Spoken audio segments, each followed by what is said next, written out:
오늘 이 자리에 오신 여러분들 모두를 환영하고 축복합니다. 좌우로 보시고 인사하시겠습니다. 잘 되고 있습니다. 환영하고 축복합니다. 다시 한번 좌우로 보시고 인사하시겠습니다. 잘 되고 있습니다. 행복합니다.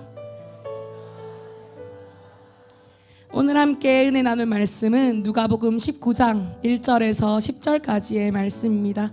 저와 여러분들 교독으로 읽으시고 마지막 구절은 다 같이 읽겠습니다. 누가복음 19장 1절에서 10절 말씀입니다. 예수께서 여리고로 들어가 지나가시더라.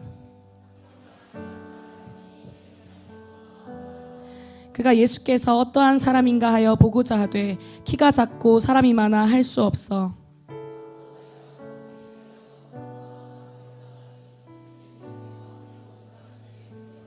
예수께서 그곳에 이르사 쳐다보시고 이르시되 삭개오야 속히 내려오라 내가 오늘 내 집에 유하여야 하겠다 하시니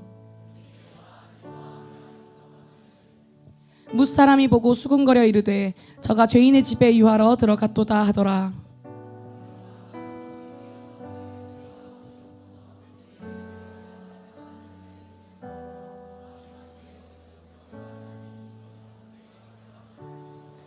예수께서 이르시되 오늘 구원이 이 집에 이르렀으니 이 사람도 아브라함의 자손이미로다. 다 같이 인자가 온 것은 잃어버린 자를 찾아 구원하려 함이니라.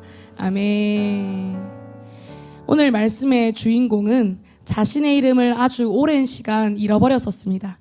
말씀의 주인공인 삭개오는 세리라는 직업을 가지고 살아가고 있었습니다. 세리는 당시 로마의 식민지였던 이스라엘 백성들 중에서 뽑힌 사람들이었습니다. 그래서 이 세리가 하는 역할은 로마에게 바칠 세금을 거두어서 대신 대표로 내는 역할을 했었습니다.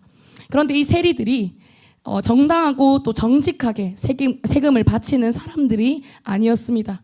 만약 로마에 내야 하는 세금이 우리나라로 쳤을 때 10,000원이라고 치면은 이 세리들은 이스라엘 백성들에게 15,000원을 거두게 했습니다. 그래서 5,000원은 자신들이 가지고 10,000원은 로마에 내는 이런 동족의 피를 빨아먹는 파렴치한 짓을 했었습니다. 자신들의 동족인 이스라엘 백성들의 돈을 뺏어서 오히려 자신들의 배를 불리는 자신들의 이익을 채우는 그런 사람들이었습니다. 우리나라로 비유하면은 친일파와 같은 사람들이라고 할 수 있습니다. 그래서 이스라엘 백성들에게 같은 민족임에도 불구하고 혐오를 받는 사람들이었습니다. 그런데 오늘 이 말씀에 나와 있는 삭개오는 이 세리들 중에서도 세리들의 대표를 맡았습니다. 대표는 아무한테나 주지 않습니다. 당장 우리 학급에서 반장을 하더라도 아무한테나 반장을 맡기지 않습니다. 세리장으로서 세리들을 대표할 정도였으면 이 삭개오가 그동안 어떻게 살았을지, 이 세리라는 이 직업을 어떻게 잘 활용했을지 잘 대충 우리가 짐작을 할 수 있습니다. 성경에서는 심지어 삭개오를 소개하면서 이렇게 이야기합니다. 삭개오라 이름하는 자가 있으니 세리장이요 또한 부자라. 굳이 콕 집어서 세리장이고 부자였다고 표현을 합니다. 삭개오의 직업은 세리였기 때문에 이 부자인 세리 삭개오의 모든 재산들은 다른 사람들의 돈을 뺏어서 부당하게 취한 것들이었습니다. 그렇기에 삭개오는 이스라엘 백성들에게 다른 세리들보다도 더 지독한 죄인 취급을 받았을 것입니다. 사실 죄인 취급 정도가 아니라 그냥 죄인 그 자체였을 것입니다. 그래서 오늘 말씀 속에 나오는 삭개오는 예수님을 보기 위하여서 나무에 올라가게 됩니다. 삭개오가 다른 사람들에게 떳떳했다면 그냥 사람들을 해치고 나가서 예수님을 볼 수 있었을 것입니다. 하지만 삭개오 스스로가 사람들 앞에 나가기에 부끄럽고 또 떳떳하지 못했기 때문에 키가 작다 이런 핑계로 나무에 올라가서 예수님께서 그리로 지나가시기를 간절히 기다립니다. 그렇게라도 예수님의 얼굴을 잠깐이라도 보고 싶어서 그렇게 기다리고 있었습니다. 삭개오는 이미 예수님의 소문을 들었습니다. 예수님이라는 분이 이스라엘 백성들을 만나시면서 그 마음 가운데 가르침을 주시고 깨달음을 주시고 또 아픈 사람들을 낫게 하시고 심지어는 앞이 보이지 않는 맹인을 고치시고 또 못 걷는 사람들을 걷게 하시고 또 이렇게 역전된 인생을 살아가게 하시는, 심지어는 이미 죽은 사람 또한 다시 살리셨다는 이런 놀라운 기적들을 들어왔을 것입니다. 예수님을 만나면 인생이 바뀌고 또 바뀌는 정도가 아니라 완전히 역전된 삶을 살게 된다는 소식을 계속해서 들어왔을 것입니다. 그래서 삭개오는 그런 예수님이 궁금해졌을 것 같습니다. 예수님이 어떤 분위기에 예수님을 만나는 사람들마다 이렇게 인생이 변화될까? 어떤 분위기에 사람들이 만나면은 인생을 기대하게 될까 하는 그런 궁금증들이 생겼을 것입니다. 그리고 그 궁금증, 호기심의 중심에는 그렇다면 예수님을 만나게 되면 내 인생도 더 좋아질 수 있지 않을까? 내 인생도 변화될 수 있지 않을까 하는 그 마음이 있었을 것 같습니다. 앞서서 저는 오늘 이 말씀의 주인공 삭개오가 아주 오랜 시간 동안 자신의 이름을 잃어버렸었다고 말씀드렸습니다. 삭개오라는 이름의 뜻은 순결, 정직을 이야기합니다. 보통의 부모님들이 그렇듯이 자녀의 이름을 지을 때는 아주 정성을 다해서 그리고 소망을 담아서 내 자녀가 이렇게 자랐으면 좋겠다는 깊은 마음을 담아서 이름을 짓습니다. 특히 이스라엘 백성들은 하나님의 자녀, 또 하나님을 믿는 백성들이었기 때문에 이 자녀들이 신앙 안에서 이렇게 자랐으면 좋겠다는 믿음의 소망을 담아서 이름을 지었습니다. 삭개오의 부모님은 자신의 아들이 하나님 안에서 순결한 자녀, 하나님 안에서 정직하고 정의로운 자녀가 되기를 소망했습니다. 하지만 그 이름과는 다르게 삭개오는 순결과 정직, 정의와는 너무나도 먼 삶을 살았습니다. 예수님을 만나기 전까지는 그래서 이름대로 살아가는 삶을 기대하지 않았을 것입니다. 때로는 이 이름이 거추장스럽다고 느꼈을 것입니다. 그리고 이해가 되지도 않았을 것 같습니다. 이름이 내게 짐이 된다고 생각하기도 했을 것 같습니다. 세리라는 직업을 가진 사람이 이름의 뜻은 정직하고 순결하다, 이런 말을 들으면서 세리가 어떻게 순결하냐, 세리가 어떻게 정직하냐며 이름을 통하여서 오히려 조롱받기도 했었을 것 같습니다. 이름이 내게 짐이 된다고 생각했을 것 같습니다. 하지만 하나님의 계획은, 삭개오를 향한 하나님의 이 계획은 그것과는 전혀 달랐습니다. 삭개오를 향한 하나님의 계획은 여전히 순결과 정직 그리고 정의였습니다. 그래서 이 삭개오를 회복시켜 주시기 위해서 이름대로 살 수 있도록 모든 상황을 계획해 나갔습니다. 성경 전체에서 옥나무라고도 불리는 이 돌무화과 나무는 딱 한 번만 언급이 됩니다. 오늘 말씀에 나왔던 삭개오와 예수님이 만나는 이 장면에서만 돌무화과 나무가 언급이 됩니다. 돌무화과 나무는 성경 전체에 삭개오가 지나가고 나서는 그 어디에도 등장하지 않습니다. 오직 삭개오를 위해서 하나님께서 돌무화과 나무를 지금 이 시기에 딱 준비시키신 것입니다.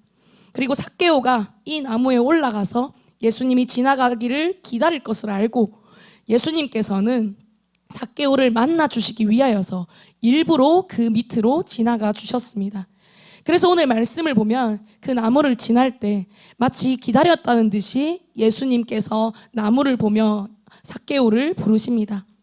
예수께서 그곳에 이르사 쳐다보시고 이르시되 삭개오야 속히 내려오라, 내가 오늘 내 집에 유하여야 하겠다 하시니, 예수님께서는 이미 삭개오를 알고 계셨습니다. 삭개오가 생각했을 때는 수많은 이스라엘 백성들 중에 한 명인 자신을 예수님이 모를 것이라고 생각했습니다. 하지만 예수님께서는 이미 삭개오를 알고 계셨고 또 삭개오가 어떻게 회복되고자 하는 것도 이미 알고 계셨습니다. 삭개오의 이름을 이미 알고 계셨기 때문에 삭개오를 만나주시고 회복시켜주시고 완전히 변화된 인생으로 살아갈 수 있도록 부르십니다. 하나님이 삭개오를 처음 부른 그 뜻 그대로 살아갈 수 있도록, 이름대로 살아갈 수 있도록 삭개오를 회복시켜 주십니다. 예수님을 만난 삭개오는 이내 곧 변화되어서 자신의 재산을 가난한 사람들에게 오히려 더 나누어 주는, 또 갑절로, 내 갑절로 갚겠다고 고백하는 사람이 되어집니다. 세상 속에서 돈을 쫓아가던, 명예를 쫓아가던 이 사람이 이 돈을 또 다른 사람을 위해서 베풀고 섬기는 사람이 되어집니다.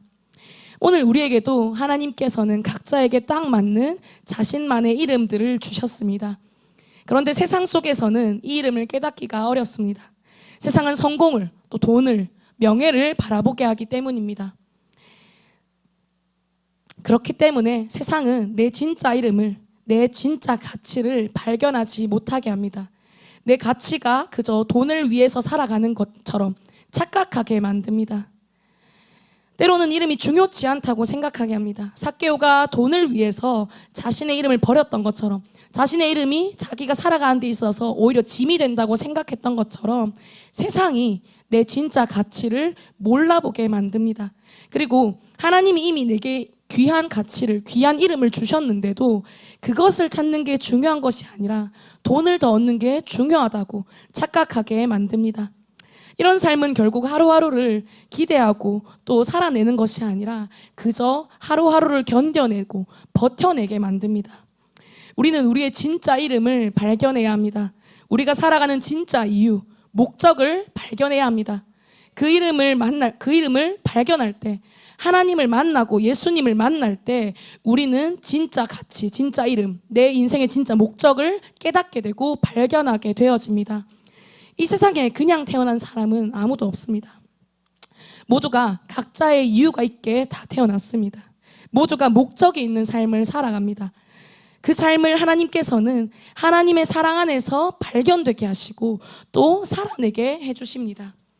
세상은 나의 가치를 외적인 것에, 그리고 때로는 나의 능력에만 초점을 맞추고 평가합니다. 때로는 내 가치를 떨어뜨리기도 합니다.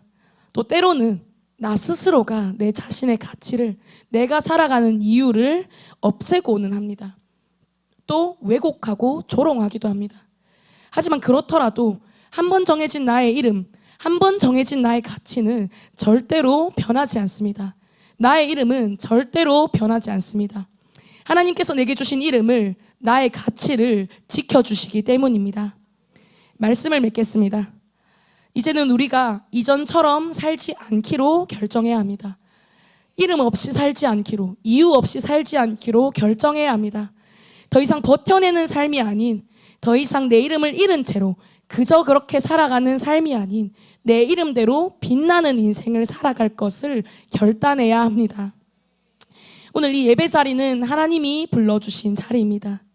내가 온 이 예배 자리가 생각보다 오는 것이 쉽지 않습니다.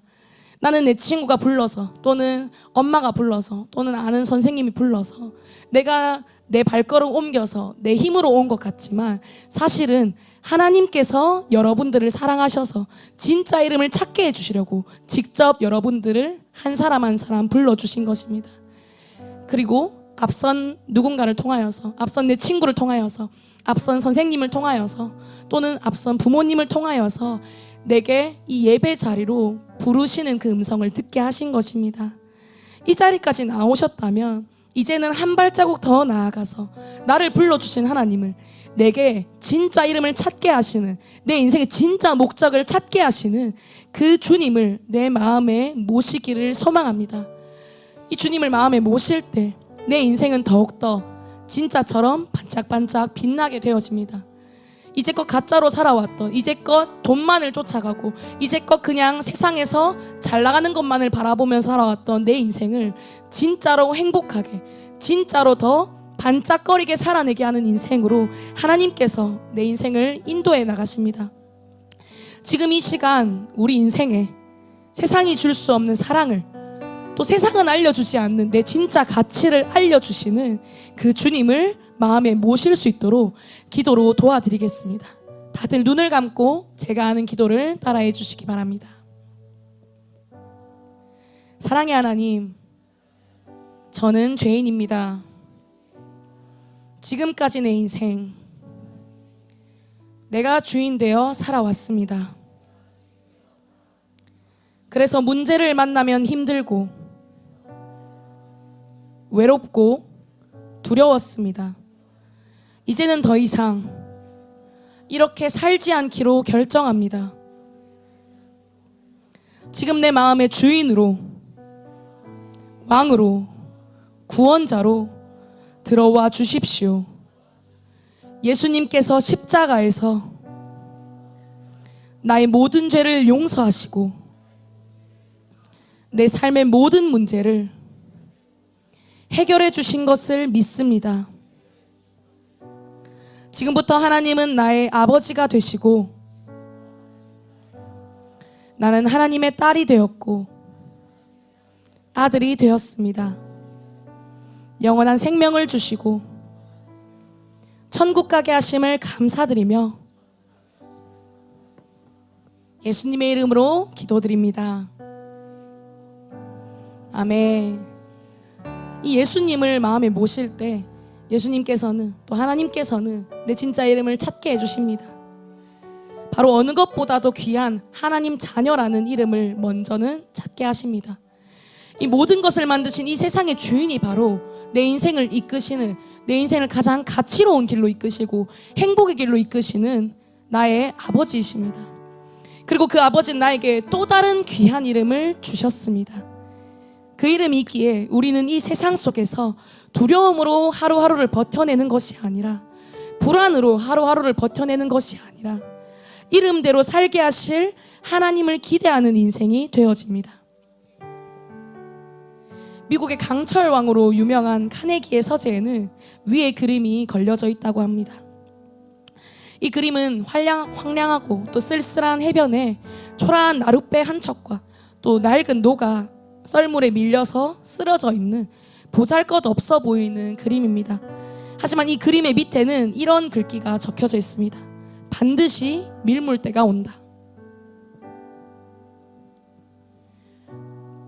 인생을 살아가는 데 있어서 두려움이 생기고 막막함이 생기는 것은 나이에 따라서 결정되지 않습니다.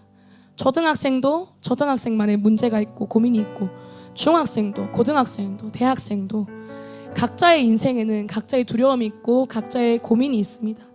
그리고 때로는 특히 이 중고등학생, 이 청소년 시절을 보낼 때, 이 때로는 막연한 두려움, 막연한 미래를 생각했을 때 두려움이 찾아오기도 하고 불안한 마음이 찾아오기도 합니다.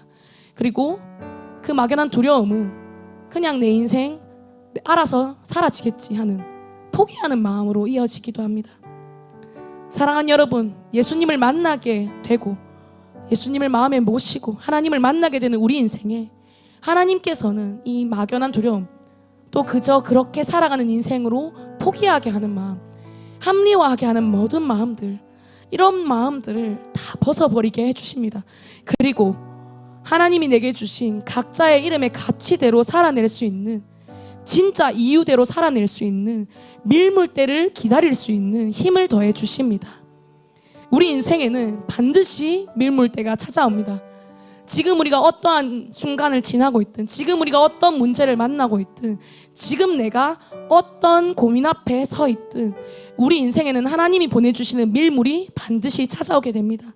성경 말씀에는 두려워하지 말라, 내가 너와 함께함이라, 놀라지 말라, 나는 내 하나님이 됨이라, 내가 너를 굳세게 하리라, 참으로 너를 도와주리라, 참으로 나의 오래온 오른손으로 너를 붙들리라 라고 말씀하십니다.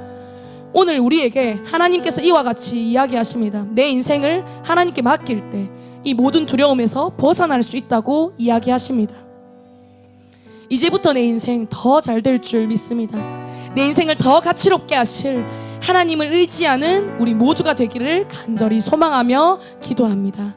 모든 영광 주님께 올려드립니다.